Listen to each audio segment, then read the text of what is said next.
So as I say, I'm going to mute everyone. And then if you'd like to speak or ask a question later, just feel free to unmute yourself, or as I say, you can enter it through the chat icon. So at this point, I will be muting you.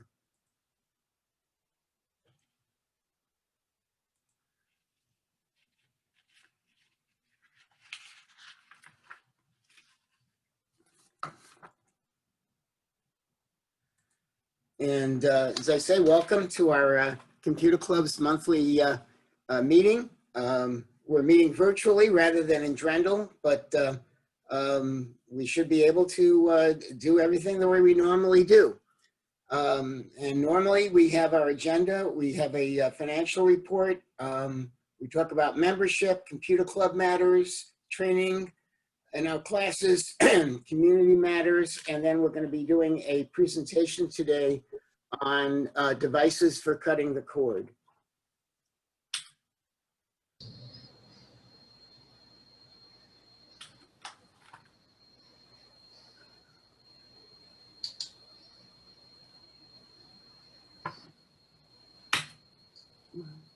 There we go. And okay, this is our treasurer's report. Actually, it has not changed much since March. There's some minor changes, so I don't need to go over everything individually. But as you all know, our computer lab has been closed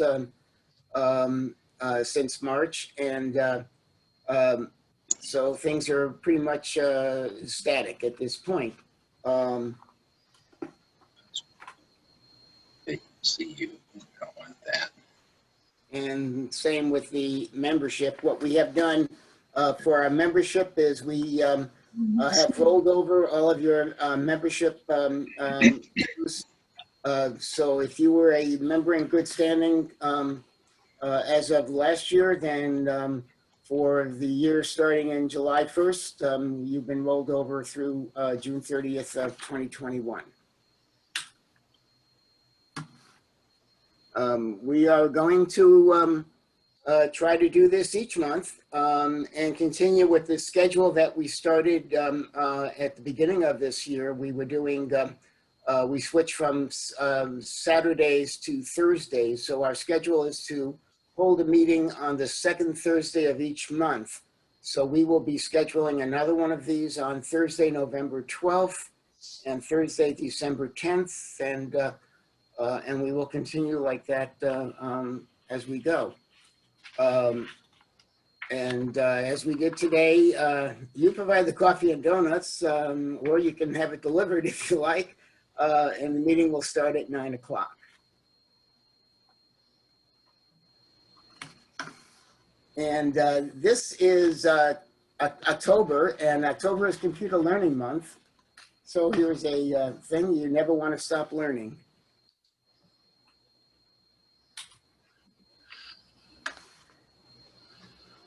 And what we have also been doing is, since we haven't been able to meet in our lab or at Drendel for our monthly meetings, we have been instituting a virtual lab on Monday mornings.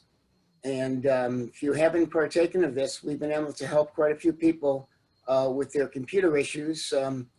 What you do is you send me an email as to what your problems are that you might be having.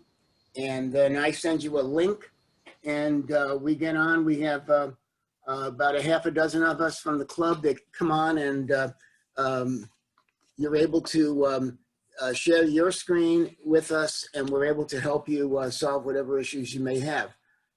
We do this over Zoom, and you can initially, even if you're not sure how to get onto Zoom, we've had people just come on over a phone connection, and we've helped them from that point. Yeah, certainly you want to have your passwords, just like when you would come to the real lab for assistance. Make sure you do have your passwords for anything that would require that. Always check our newsletter and emails. We are now again doing the virtual classes. We've had a number of virtual classes over Zoom, and we will be continuing to do that. And the Sun City Photography Group, which is a subgroup of the Computer Club, has also been meeting over Zoom. Meets on the first Wednesday of the month at 7 o'clock. And since this is the day after that, you missed that one last night. So we did actually have quite a good meeting last night. As I say, we have a number of virtual classes that we're doing, and I'll have Ralph Wiens, who is our in charge of our training and classes, discuss this a little bit. Go ahead, Ralph. Okay, thanks, Shelley. Well, actually, the Zoom classes have been pretty well attended. I think the obvious reason is you don't have to leave your house. You just sit down and watch for a while. If you want to leave, you just up and leave. But we've been averaging, I would say, don't you think, Shelley, 20 or 21 on the classes? It's been pretty decent. And yeah, as you gone anywhere up to even as high as I think 35 we had at one point. Yeah. Yeah.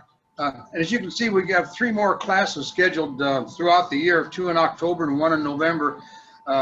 Shelley's going to talk today about items that you need to cut the cable. And then on the 14th, which is next Wednesday, Will's going to talk about how you actually use these tools to really dump the cable if you want to try it. And then the one on the 28th should be pretty interesting. I noticed on the people that need help on the classes on Monday, there's been several having printer problems. And many times printer problems are kind of hard to handle in the lab because you got to bring your computer and your printer in to get the things to work. And so this will be a pretty good deal for most people to see how you can improve your printer. And of course, in the last one, you're probably wondering, what do you mean a Windows refresher? But there's been a lot of changes on Windows 10.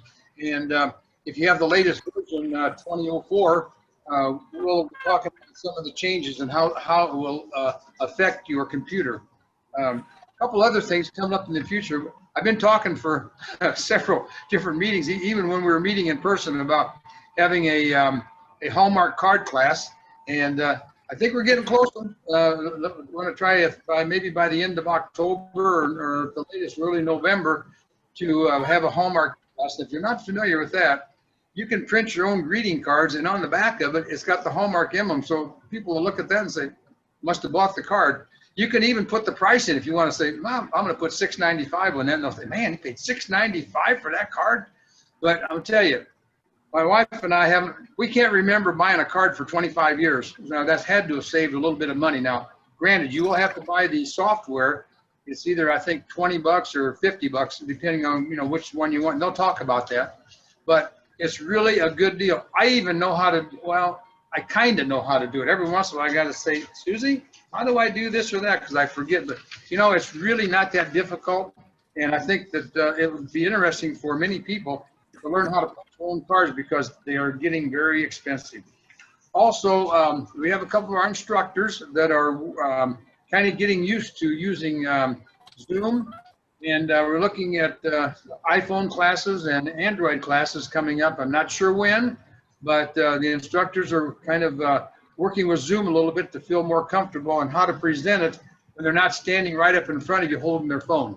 So keep watching as Shelley said, the newsletter, and you'll be notified by email prior to any of the classes that are coming up with the link to check in. So hopefully we can give you some more classes, and it seems to be working out pretty good until we can actually open the lab. Looking forward to that. Thanks. See ya. Okay, thanks, Ralph. And going on to community matters, Sun City has its board meetings on the next one being on Wednesday, October 28th at 9 a.m. And they also are doing that virtually over Zoom, and it's live streamed onto YouTube. So the board meets over Zoom, but you're actually watching it on YouTube. We're coming up to election season in our national and local elections, so make sure you plan to vote either by mail ballot or early voting, which will be starting soon, or vote in person on election day. This Friday, they're going to have shredding in the Fountain View parking lot. That'll be Friday morning from 9 to 12. So if you have a lot of shredding, bring it. Saturday morning is Huntley's Recycling Day. And they do allow electronics recycling, so you can bring all kinds of old electronics. They will allow just one TV or computer monitor. So if you have one of those, this would be a good time to bring that as well. Speaking of recycling, one of our members has a excuse me, has a computer that they no longer need or are using. It's a totally functional computer. It is about 10 years old, but it has been refurbished, and they would like to donate that to someone in the computer club. So if you are in need of a computer, we'd like to limit this to people who are really in need. So, you know, not for your grandchildren or something like that, but for yourself. If you really have need for a computer, they're including a webcam with that, so you'd be able to get on Zoom. They're including speakers as well and the monitor as well. It is a tower computer. So if you're interested in that, just send me an email. It's SHELG2@gmail.com. Okay, and then the last thing on our Community Matters list, the Board of Directors for Sun City, they sent out mail ballots because we're doing an election there as well. So make sure you get your ballot in before, so it gets there by October 14th. Okay, then we're ready to move on to our main presentation today, which is on devices for cutting the cord. So we're going to be talking about different types of devices that you can use to cut the cord. What exactly is a device for cutting the cord? Well, it's basically what we're talking about is a smart TV platform for streaming TV programs, movies, and music. If you want to get rid of your cable TV, you want to be able to get to all of the media that you've been watching and do that with some sort of device.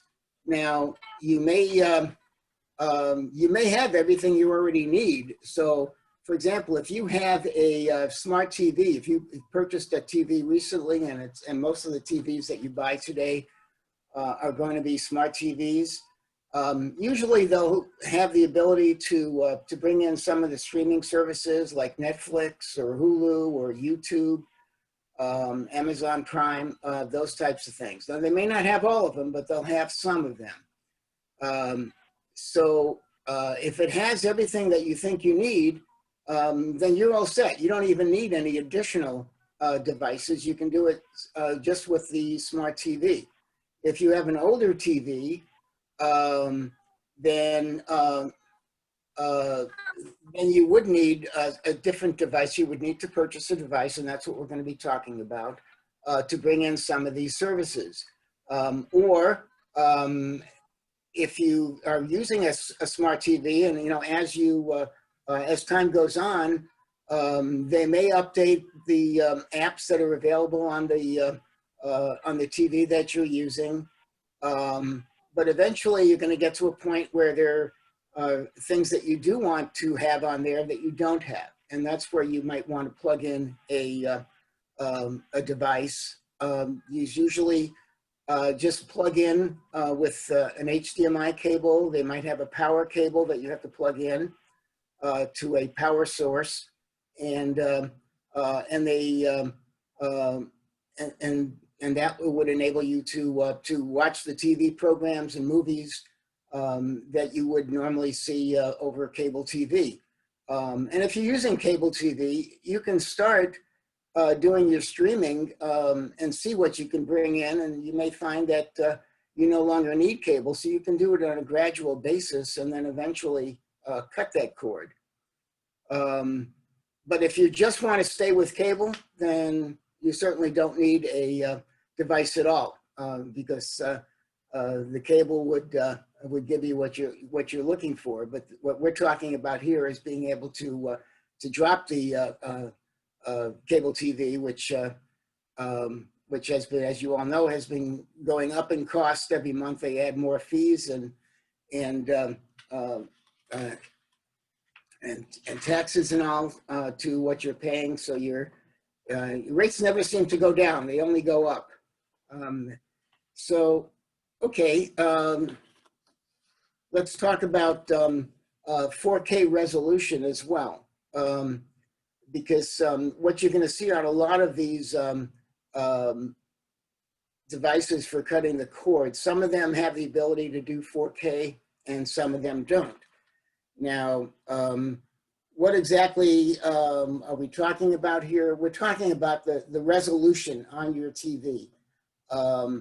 They're hyping things up now with 4K. I think eventually they're going to be going to 8K or greater resolution. And this enables you to get much more detail on your computer screen.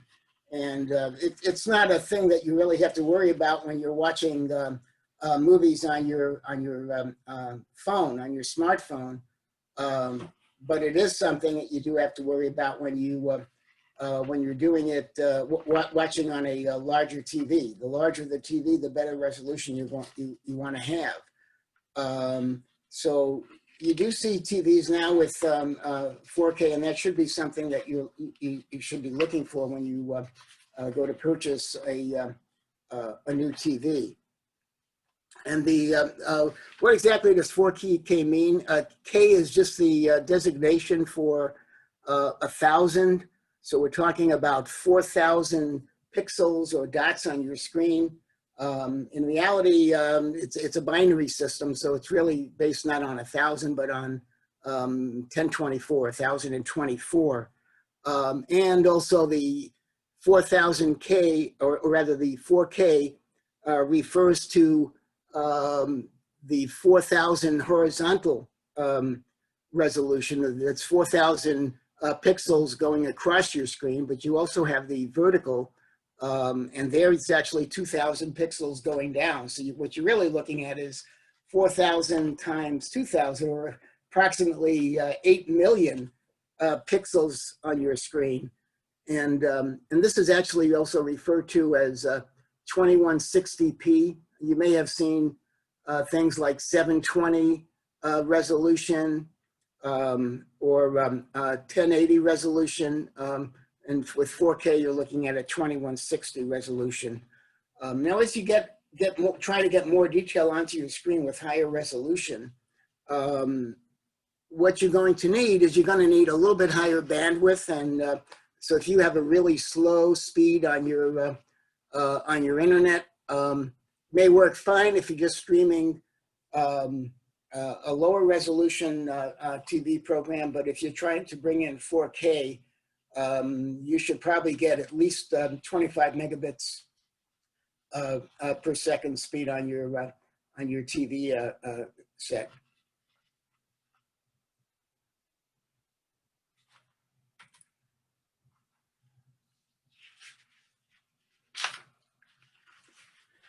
Okay, so we've talked a little bit about the streaming services that you might want to be using. Is Hulu, Netflix, and Amazon Prime. If you watch the what I had on initially on here, where there was a video about Pluto, which is a free service that enables you to get a lot of the channels, or different types of channels, but similar to what you might see on all your lineup of cable TV channels. And what these devices do are they enable you to integrate all of these services together. And now there are a number of different families, what I would call a family of streaming devices. And these are the ones that are manufactured either by Google, by Amazon, by Roku, or by Apple. Roku is one of the first ones to come out with a streaming device, and they are still around and still quite good. Amazon has their Fire TV devices, and we'll be talking about those.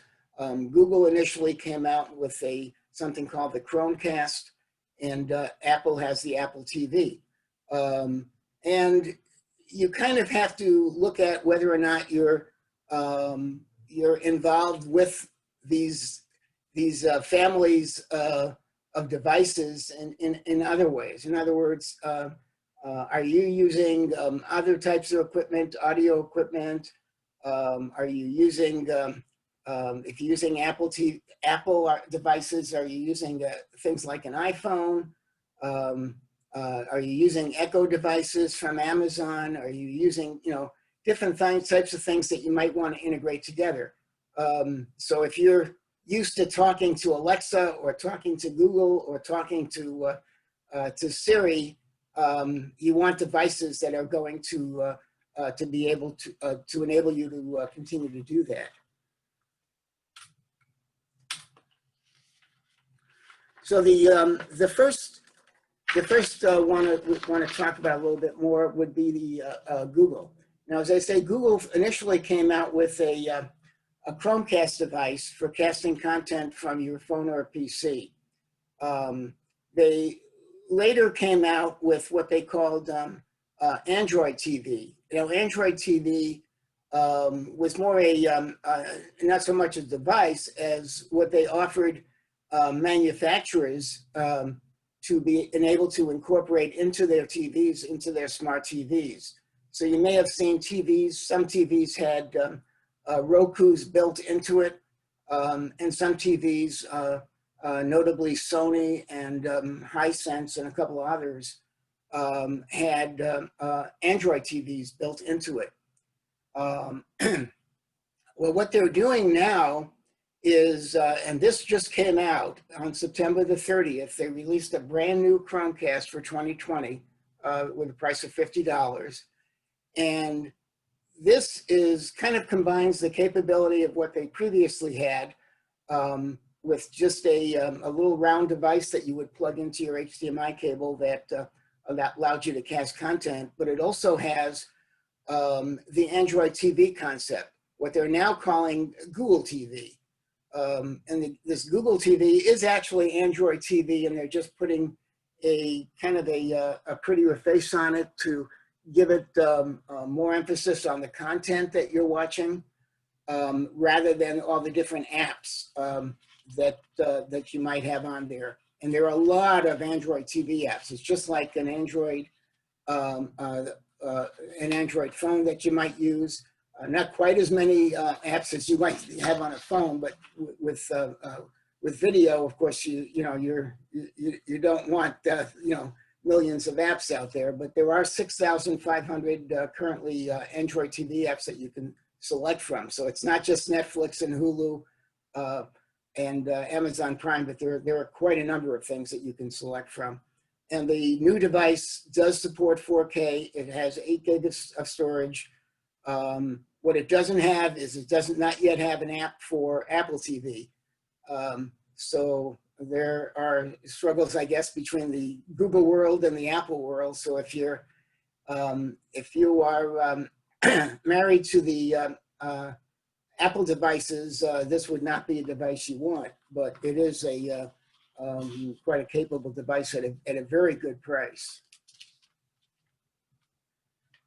So what I'm going to do now is show you a quick video about the new Chromecast devices.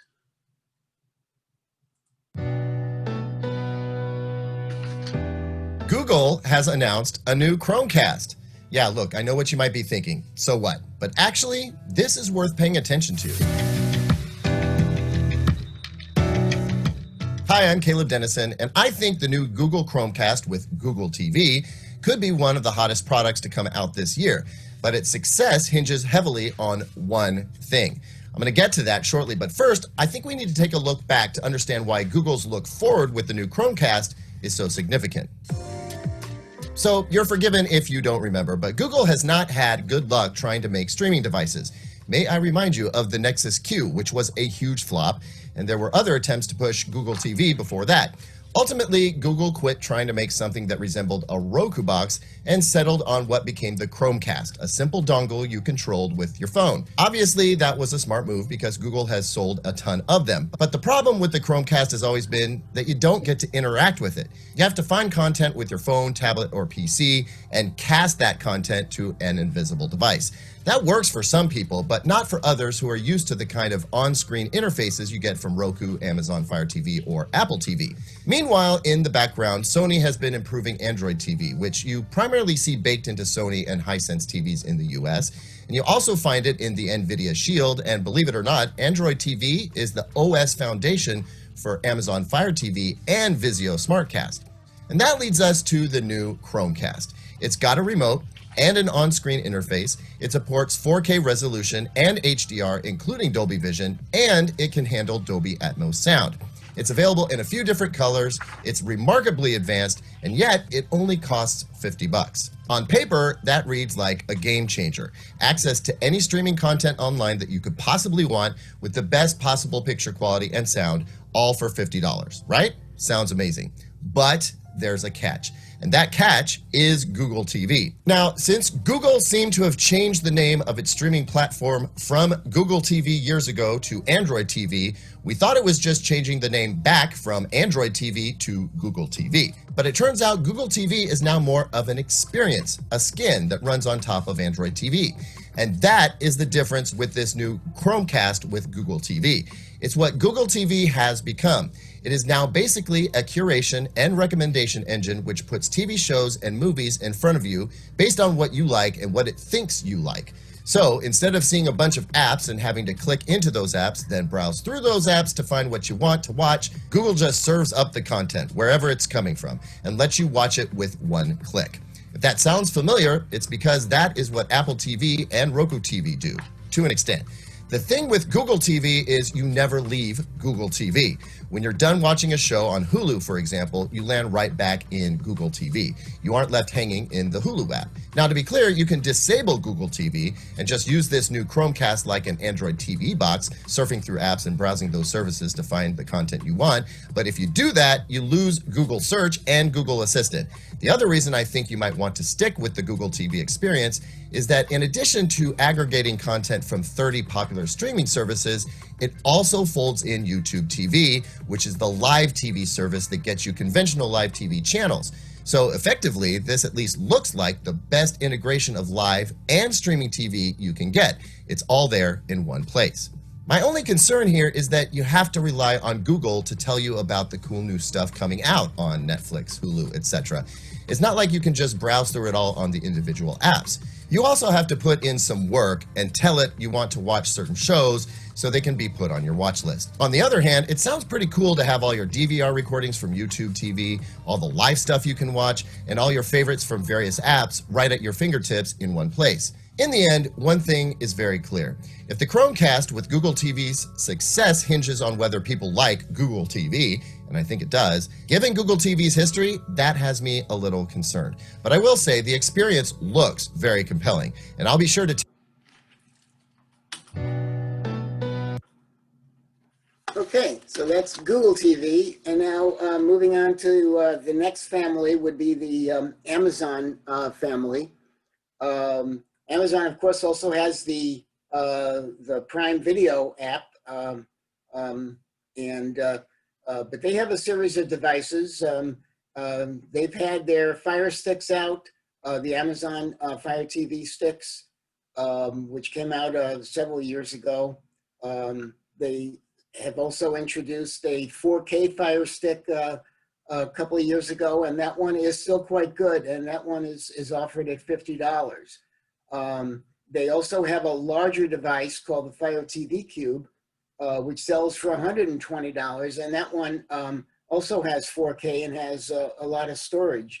It's a big box, but the question is, do you really need to spend $120? What they're trying to do is combine a couple of devices into one. So they're combining some of their Echo type device into a with a streaming device. And they're giving you a bunch of storage, which is not all that important if all you really want to do is stream. You don't need much storage at all. So because people are not storing their movies on there, or they're not storing games. I mean, if you're a gamer, yeah, but if you're just streaming movies, you really don't need the storage. But just like Google has come out now with a new device, so too has Amazon. Amazon just introduced 2 new devices, but these are lower end than their Fire Stick 4K. So what they're trying to do is come up with something that they could sell for a much less expensive price and still offer some features. So they came out with the new Fire Stick at $40 and the new Fire Stick Lite at $30. Both of these do not have 4K. They only have 1080p, so it's a lower resolution. And they don't have as many TV controls on the remote as you might find on the Fire Stick 4K. The cheapest one, and this will get you into streaming for $30 if you don't need 4K. And as I had mentioned previously, if you have a TV that doesn't have 4K on it, well, then you don't need a 4K streaming device, because if your TV won't show the 4K, it's not going to do it anyway. So this will do up to 1080p. And the $30 device does not have a power on button on the remote. It does not have a muting controls or volume controls. You do get some of those controls with the $40 stick, but you're still with 1080p. And one other thing that they've done is on their Amazon Fire TV that they've also put in a brand new interface. The apps that you might be using are now in the center of the screen. They try to put some, I wouldn't call it advertising, but just suggestions as what you might want to watch towards the top of the screen, and then you can scroll through the bottom and find movies and TV shows and so on. And what they're also doing they're trying to integrate more with their Amazon Echo devices. So, you know, you might want to do something, let's say you have a security camera, doorbell or what have you, and you want to say, you know, show me my security camera, and it'll give you a view right on your screen. And of course, with Amazon, you're dealing with Alexa, so you can talk to Alexa and tell it to bring up any kind of movie that you might be looking for. So if you want to see the latest Superman movie, you can ask it to do that. Okay, so we're going to show a quick video now on the Amazon family.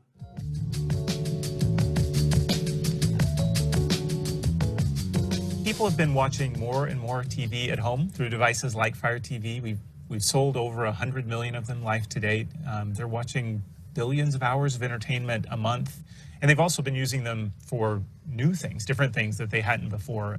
It's one of the reasons we're excited to work on video conferencing with being able to use a Logitech USB camera, our partnership with Zoom, and of course Fire TV Cube to use your TV for communication in addition to entertainment.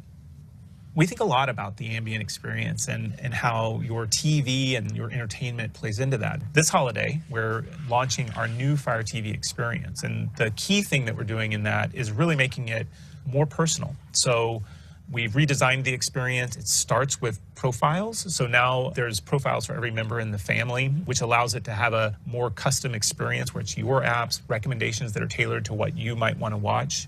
And we've also designed it so that the navigation bar that's always there with you when you're navigating through the UI always has your favorite app. So it's really easy to just go to an app, see the content that you might want to watch, and get into that really quickly. We're very excited about voice. We have this new Alexa hub where you can discover more that you can do with Alexa. You could find music, add to a list, do any of the things that you might do with Alexa, or discover things that you didn't know that you could do Alexa. You can use picture-in-picture to watch something going on maybe one of your smart cameras. And when you ask Alexa a question, it won't necessarily take over the full screen. It might just take over part of the screen to give you the answer that you need without taking you away from the experience that you're having on Fire TV. And it's all part of the super integrated voice experience in delivering the best entertainment for everyone.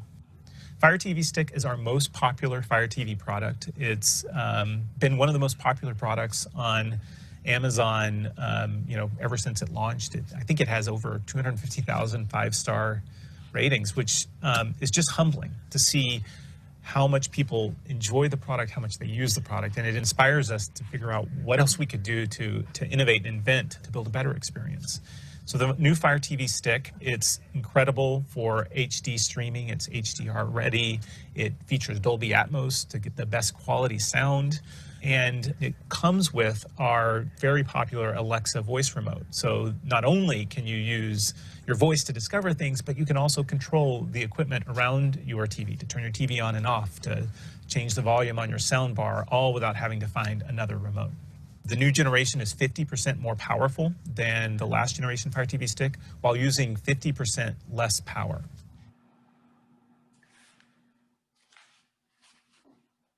We're also launching a new version of our Fire TV Stick called Fire TV Stick Lite, which has the same capability to be able to watch incredible HD streaming content. Comes with a simplified Alexa remote, so it's still very easy for you to use your voice to find content as well as remote controls. But we'll start at $29.99, giving it the most processing power of any streaming media player under $30.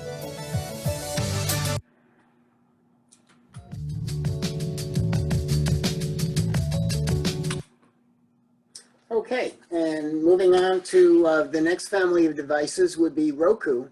And Roku, as I mentioned before, is they've been around for a long time. They were one of the originators of these streaming devices, and they are still quite good.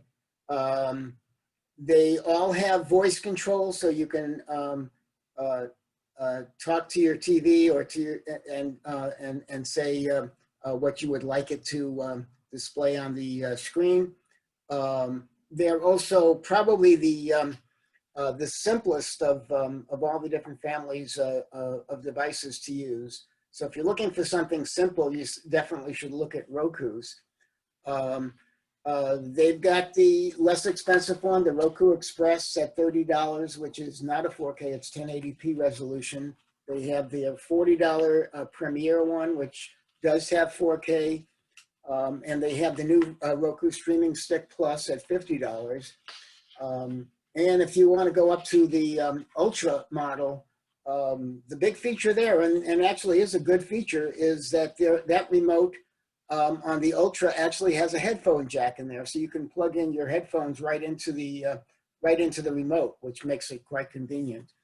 And of course, just like with Amazon and with Google, you can buy TVs with Android TV, smart TVs with Android TV. You can buy smart TVs with Fire TV built in, and you can buy TVs that have Roku built in.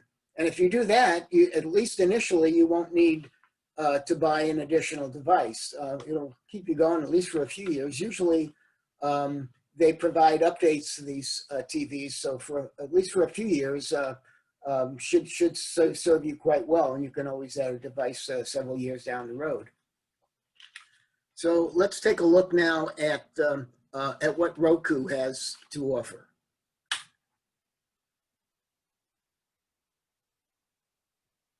Is going to be Roku. Roku is the king of streaming devices. It holds the lion's share of the market, so tons of Roku devices out there.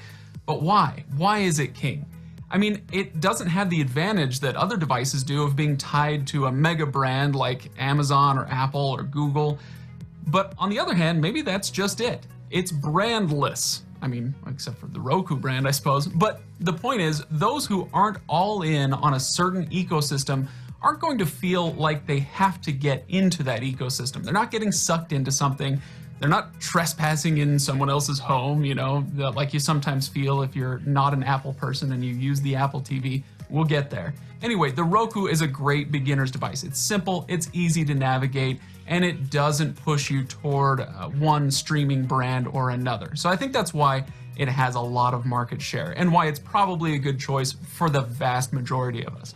So if you are going to go Roku, which device should you get? Well, there are a lot of Roku devices, and I'll go over a few of them. There's the Roku Express. That's the cheapest one out there. It's cheap, but it does work. It has no bells and whistles, and it only goes up to a 1080p resolution, but like I said, it's cheap and it works. Then there's this one, the one I'm holding in my hand, the Streaming Stick Plus. This is the perfect middle of the road option for most people who are considering Roku. Now, this usually goes for around 40 or 50 bucks, and it does 4K resolution, and it's fast. It's going to be a lot faster than that Roku Express. Then, if we go up another notch, you've got the Roku Ultra. This one, it's called Ultra for a reason. It does 4K HDR. It's got a remote finder for the forgetful among us. It's got a headphone jack for private listening, 2 programmable buttons to quickly open different streaming apps. It's got a lot of stuff. It's Ultra for a reason, but you do pay a little bit more for it. Or you can get Roku built into certain devices. There are Roku TVs with the interface built right in. There's even a Roku Smart Soundbar with the interface built right in. It's a soundbar that comes with a remote and plugs right into your TV. It's pretty cool. Next is going to be Roku. Roku is the king of streaming devices. Okay, and then moving on to our last family of devices, the Apple TV devices. And these are probably the most expensive of all of the families of devices. Apple TV came out with this actually 5 years ago. They had the Apple TV out for, which is still available today. It's $150, and this is not a 4K device. It does have high definition, but it is not 4K. 3 years ago in 2017, they came out with the 4K version, and this one sells still today for $180 with 32 gig of storage, and there is also a 64 gig version available for $200. The big thing in the Apple world is they are having next week a big Apple event on October 13th. They're going to be announcing the iPhone 12 and several other devices in the Apple world. And one of those is going to be the new Apple TV. And this will have 4K. It'll have even more storage than what you're seeing on these devices. But what they're essentially going to be doing is they're going to be putting the focus on gaming. So if you're not really a gamer, you may not feel like you want to spend the high bucks. And these are quite expensive devices. Since the focus is on gaming, they're going to be putting in a much more powerful processor in there. And as they say, more storage. But if all you want to do is do streaming, you don't really need that storage. And if you're not doing the gaming, you don't need a super high-powered processor in there. But the Apple world, if you are, married to the Apple world and to Siri, this might be something you're interested in. It does allow you to use your iPhone, or if you have an iWatch, you can use that as a remote, as well as the remote that comes with these devices. Does have the, you can do casting using AirPlay, Apple's AirPlay. The one thing that you might also want to note that is if you have purchased through iTunes TV episodes, TV programs that you purchase through iTunes can only play on Apple TV. So you would need to look at something like this. That's not necessarily true for movies, just for the TV. Movies, there are things such as, there's an app called Movies Anywhere, which allows you to take movies that you've purchased from various different sources, including Apple TV, and play it on a Movies Anywhere app. And that you can use on a Roku or different types of devices. So, so this would only apply to to TVs. Okay, let's take a look at the Apple family.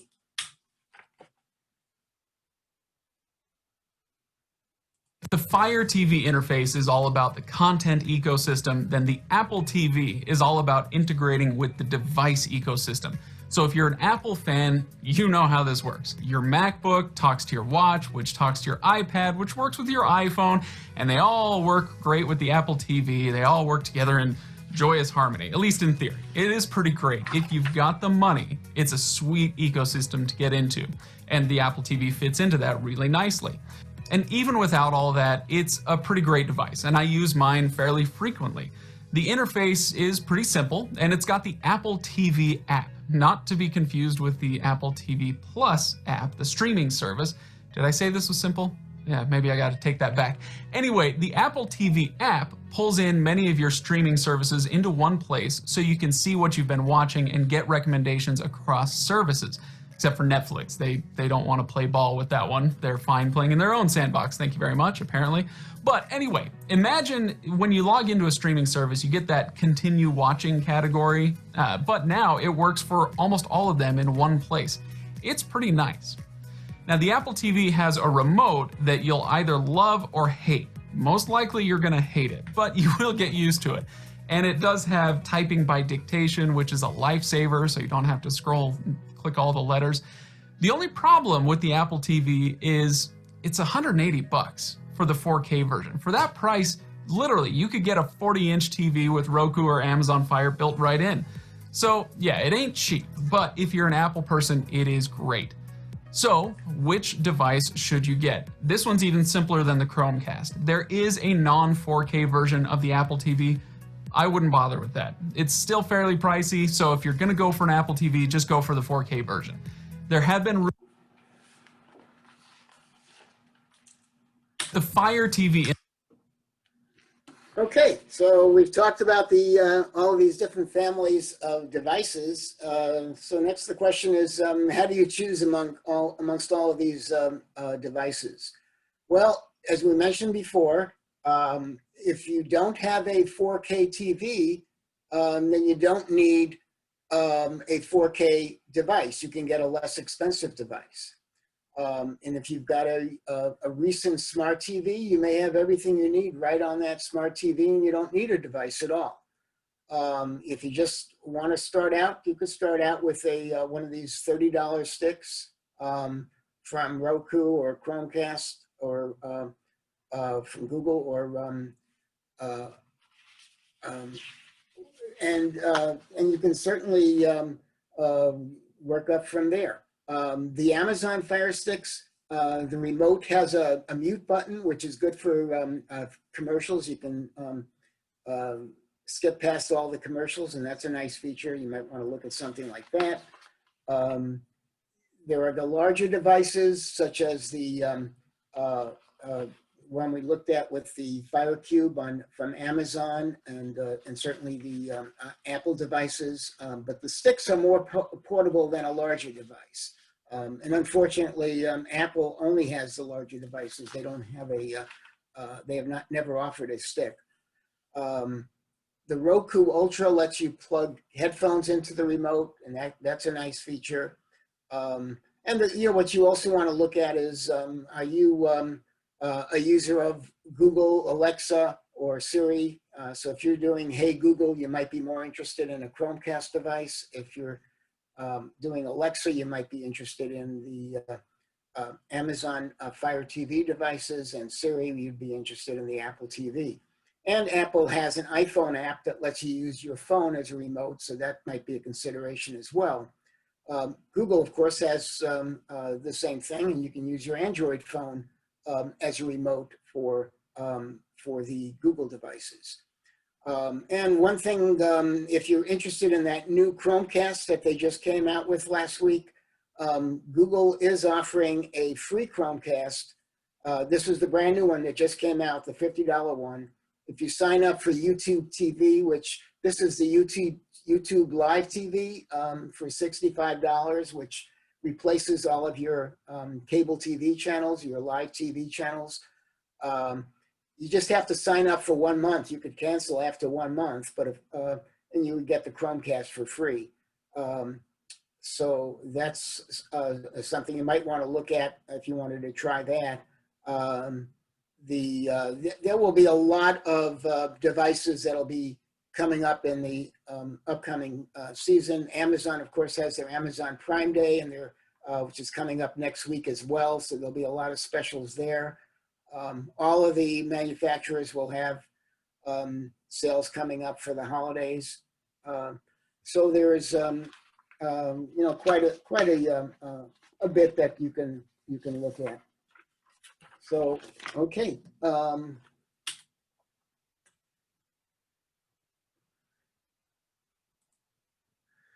So at this point, I think we can open it up for questions. If you have questions, feel free to unmute yourself at this point, or you can put your questions into the chat, where you can just type in a question if you click your chat icon at the bottom of your screen. And we'll take these questions. Shelley, this is Yes. Bill Saletti. Yes, how are you doing, Bill?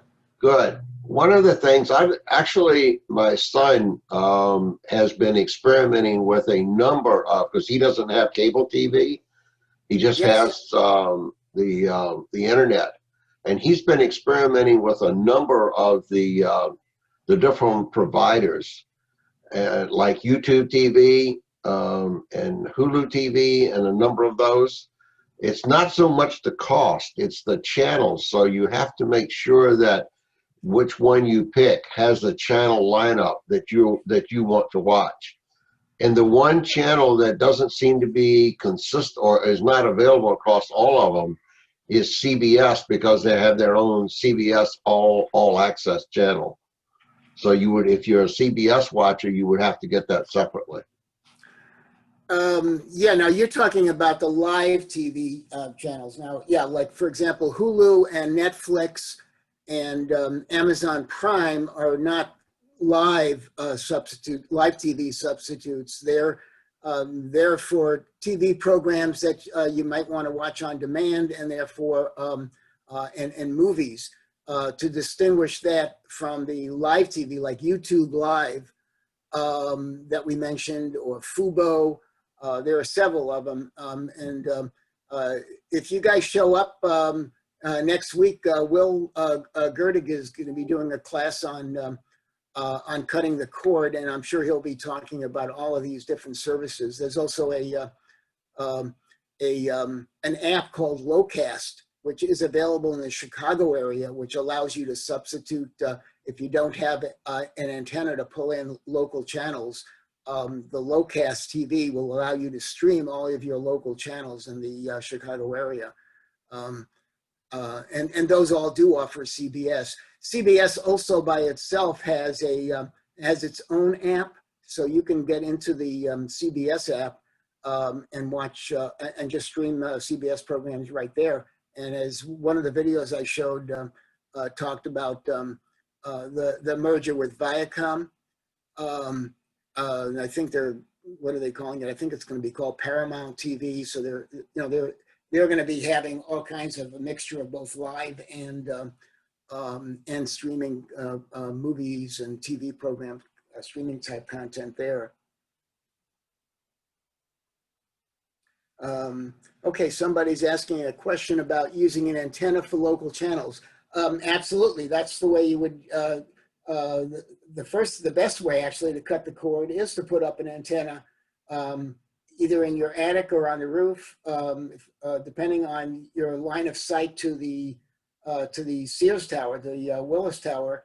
That's where most of the Chicago stations come from. So you have to point it at that. If you've got a clear line of sight going in that direction, you should be able to put up an antenna in your attic and get pretty decent reception, or at least you can try that.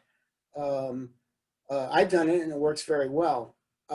If you don't want to put up an antenna, then you have the other option of streaming your local channels, as we were just talking about, with either Locast or YouTube Live. or one of these, one of the other services. More questions? Yeah, just either unmute yourself or put the question in through the chat.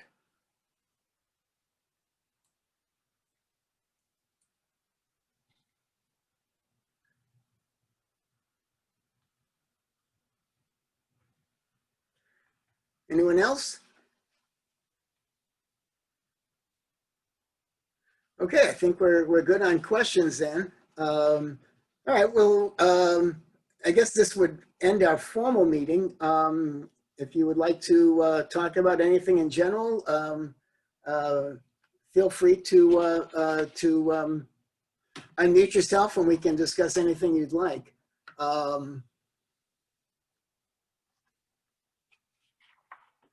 Let's see, someone just asked a question about you still need to buy content.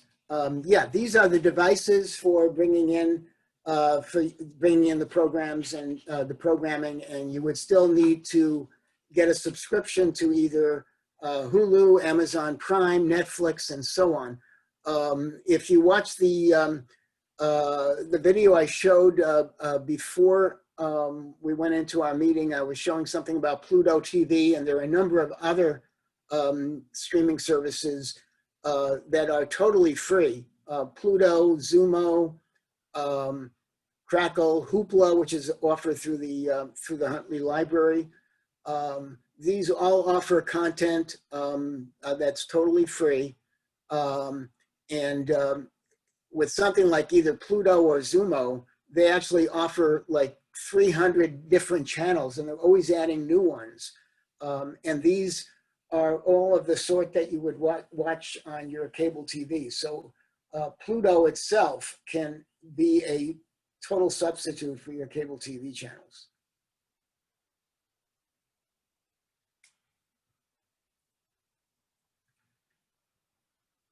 Any other questions or discussion, or feel free to chime in. Hear me, Charlie Frank, guys. You're breaking up a little bit, so can't quite catch what you're saying, Frank. Okay, let me try the other. I'm gonna go on my other computer and see if that works any better. I didn't quite catch what you said. He said he was going to go to his other computer and see if that's a better choice to talk on. Oh, okay. Well, I hope you all enjoyed today's meeting. This was our first shot at a virtual monthly meeting, and certainly come back, next month as well. Yeah, Frank, are you able to? Yeah, there you I'm go. on the other one now, and I was just gonna say, I gotta turn off the TV now.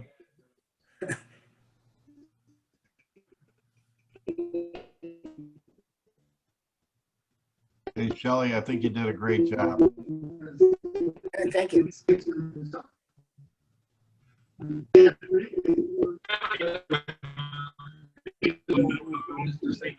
Big TV, and it's got a different sync. It's a little bit later than this one, so it gets all kinds of echoes. I was just going to say that you can check, you have to get a different mindset on what you want to watch. I was going to say that you could basically live. Yeah, you're getting an echo, Frank. On just basically live on just no. You could basically live on just getting YouTube TV. It has enough material that you find interesting that you could use that for your total experience, and you'll find all kinds of different programs. That's all I'm going to say. I think you just have to have a different outlook of what you're going to watch if you want to cut it completely. And you can get YouTube free and be happy. I was going to get more subscribers is what I was to say. Have it choices they'll be different than what you're usually watching now, but you'll find all kinds of to keep you busy. Okay, Yeah, if you're still with cable TV and you can start streaming, you don't have to cut the cord immediately. So you can, keep your cable TV, start streaming. Pluto TV is probably the best choice to start with, and see how it works for you. There is an app called Live Channels, which is offered through a number of these different devices. And the Live Channels actually allows you to use your TV's remote control, so you can just flip channels to the various programming on Pluto TV or Xumo TV, just the same way as you might do with flipping through your cable TV channels. So you could try something like that and see how it works, and then you can cut the cord later on. Okay. With that, I guess we're formally done, and hope to see everyone next month. And yeah, and as Ralph mentioned, don't forget to show up, especially if you're interested in this particular topic on cutting the cord. Show up next week for Will's class, and he'll go into more depth on a lot of these issues on how you cut the cord.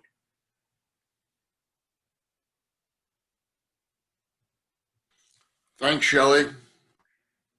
Yeah, you're welcome, George.